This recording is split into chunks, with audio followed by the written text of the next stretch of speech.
ఏమండి ఉప్పు ఉందా? ఉందే. మీకేమో ఉప్పు ఉంది కానీ నాకే వేసుకోవడానికి ఒక చీర కూడా లేదు.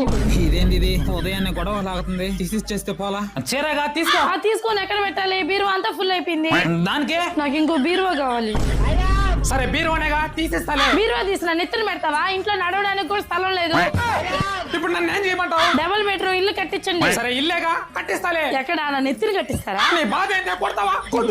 ఇల్లు కట్టడానికి స్థలం తీసుకోండి. నీకు స్థలం కావాలా చీర కావాలా? చీరే కావాలి. చీరేగా తీసిస్తా పో. చీర తీసి ఎక్కడ పెడతావు? బీరువా ఫుల్ అయిపోయిందిగా.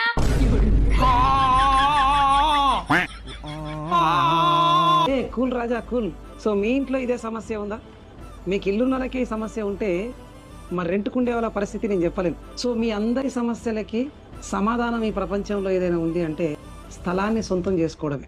ఒక రీజన్ చెప్పుకొని రియల్ ఎస్టేట్ లేదు, రేట్లు ఎక్కువైనాయి, అక్కడ పోయి ఎవరు ఉంటారు, అసలు మనుషులు ఉండడానికి అవకాశమే లేదు అన్న ఆలోచనతో ఆగిపోవద్దు.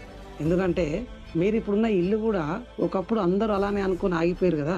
సో అప్పుడు కొందామంటే దూరం అనిపించే, ఇప్పుడు కొందామంటే భారం అనిపించే. సో ఇలాంటి తప్పు మీరు మళ్ళీ చేయకుండా ఉండాలంటే ఈ రోజే కనీసం 200 గజాల స్థలాన్ని సొంతం చేసుకోండి.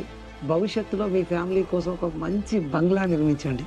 సో ఇల్లు అంటే కల కాదు, కుటుంబం అంతా కలిసి నిర్మించుకునే భవిష్యత్. Do own A plot today, build your dream home for your family tomorrow. Good luck.